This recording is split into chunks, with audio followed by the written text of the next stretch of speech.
Hello అండి, welcome to my channel sweet and spicy food అండి. అందరు బాగున్నారా? నా వీడియోలు చూస్తున్నారండి.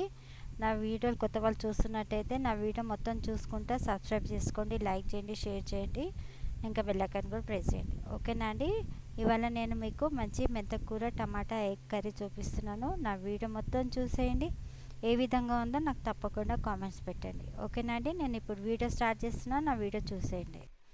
ఏదో నేను 1 కేజీ టమాటాలు అండి ఈ విధంగా చిన్న చిన్నగా ముక్కలుగా కట్ చేసుకున్నాను. ఎర్ర టమాటాలు, ఇంకా ఒక పెద్ద కప్పడు మెంతకూర తీసుకున్నాను. ఒక ఉల్లిగడ్డ, ఒక పెద్ద ఉల్లిగడ్డ, ఇంకా 2 పచ్చిమిరపకాయలు, ఎల్లిపాయలు ఒక 15 ఎల్లిపాయలు దంచుకొని పెట్టుకున్నాను ఎల్లిపాయలు.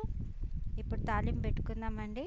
ఫస్ట్ జీలకర్ర వేసేసుకుందాం. నూనె తగినంత వేసుకోండి. మీకు కర్రీకి ఎంత పడుతుందో మీ ప్రకారంగా నూనె వేసుకోండి. ఓకేనా అండి? నూనె, ఉప్పు, కారం మీ ప్రకారంగా వేసుకోండి. నేను మాత్రం ఈ విధంగా చూపిస్తున్నాను. ఇదండి ఇది జీలకర్ర వేసేసుకోవాలండి. తాలింపు జీలకర్ర, ఇంకా ఎల్లిపాయలు, ఎండుమిరపకాయలు వేసుకొని ఎల్లిపాయలు వేసుకోవాలండి. ఇది మంచిగా ఫ్రై కాగానే ఉల్లిగడ్డ, పచ్చిమిరపకాయలు వేసేసుకోవాలి.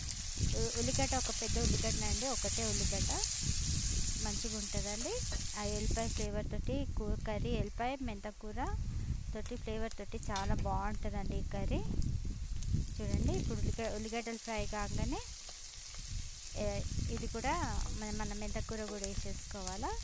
కొద్దిగానే అల్లం వెల్లుల్లి పేస్ట్ వేసినానండి, ఎందుకంటే ఎల్లిపాయలు వేస్తున్నాను కదా, అందుకే కొద్దిగానే వేసినాను. సగం టీ స్పూన్ అంతే వేసినాను అనమాట. ఇది కూడా ఫ్రై చేసేసుకొని, మెంతకూర ఫ్రై అయితే ఉల్లిగడ్డలలో ఫ్రై చేస్తే చాలా బాగుంటుంది. ఆ ఒకరితనం పోతుందండి, టేస్ట్ మంచిగా వస్తుంది, ఫ్లేవర్ చాలా బాగుంటుంది అనమాట. ఇప్పుడు ఉప్పు, కారం, పసుపు, ధనియాల పొడి అండి. మీకు ఎంత తింటారో, కారము ఉప్పు ఎంత తింటారో మీ ప్రకారంగా వేసుకోండి. ఓకేనా అండి? ఇది కూడా మంచిగా ఫ్రై చేసుకోవాలి. సిమ్ పైన పెట్టేసుకుంటే ఈ విధంగా మంచిగా మగ్గుతుందండి. ఉల్లిగడ్డలు, మెంతకూర మసాలాట్లా మంచిగా ఉంటుంది. ఇప్పుడు టమాటాలు వేసేసుకోవాలండి. ఈ టమాటాలు కూడా ఒక 2-3 మినిట్స్లో మెత్తబడిపోతాయి. ఇదండి, కలిపేసుకొని మూత పెట్టేసుకుందామండి. మీడియం ఫ్లేమ్లో ఒక 2-3 నిమిషాలు దీన్ని మగ్గనిద్దాం, మెత్తగా అయిపోతాయి అన్నమాట. ఇదండి, నా వీడియోలో మీరు అందరు చూస్తున్నారండి, కానీ మీరు లైక్ కొట్టడం లేదండి. ప్లీజ్ అండి, లైక్ ఇంకా సబ్స్క్రైబ్ తప్పకుండా చేసుకోండి. ఓకేనా అండి? ఇదండి, టమాటా మంచి మెత్తబడిపోయిందండి, దగ్గరికి అయ్యింది కూర అంతా. మీరు ఈ విధంగానే గుడ్లు వేసేసుకోవాలంటే వేసేసుకోండి. నేను మాత్రం ఒక సగం కప్పడు నీళ్ళు పోసినాను అనమాట, ఎందుకంటే మాకు కూర సరిపోదు. అంటే మాది పెద్ద ఫ్యామిలీ కాబట్టి, మీ చిన్న ఫ్యామిలీ అయితే అదే దగ్గర టమాటాలు అయిన దాంట్లోనే మన ఎగ్స్ వేసుకొని దమ్ముకి ఇచ్చేయచ్చు. నేను సగం కప్పడు నీళ్ళు పోసుకొని ఈ విధంగా కొంచెము గ్రేవీగా చేసుకున్నాను అనమాట. ఇప్పుడు దీంట్లో మనము ఎగ్స్ వేసేసుకుందాం. నేను ఒక 4 ఎగ్స్ వేసినానండి. ఎల్లో కూడా పలగొట్టేసినాను. ఎగ్స్ వేసేసి కొంచెం కొత్తిమీర వేసి మూత పెట్టేసినాను అనమాట. ఇది ఒక 5 మినిట్స్ సిమ్ పైననే 5 మినిట్స్ పెట్టేసుకోవాలా.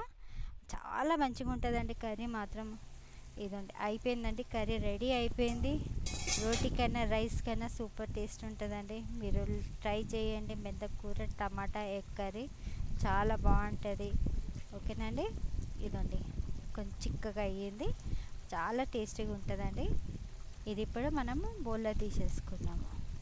ఒక 5 మినిట్స్ మూత పెట్టేసి దాన్ని మంచిగా మగ్గనిస్తే చాలా బాగుంటుందండి కర్రీ మాత్రము.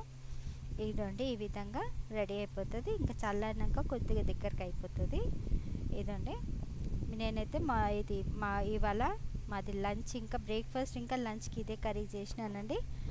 మీరు నా వీడియోలు ఇదే విధంగా చూడండి. ఒకవేళ నా వీడియో పెట్టడానికి లేట్ అయితే నన్ను క్షమించండి. కొంచెం ఇంట్లో పెద్దవాళ్ళు బాగలేరు కాబట్టి నేను వీడియోలు కొంచెం డిలే అవుతుంది. మీరు ఇదే విధంగా నాకు సపోర్ట్ చేయండి, లైక్ చేయండి, షేర్ చేయండి, సబ్స్క్రైబ్ చేసుకోండి, ఇంకా బెల్ ఐకాన్ కూడా ప్రెస్ చేయండి. ఓకే అండి.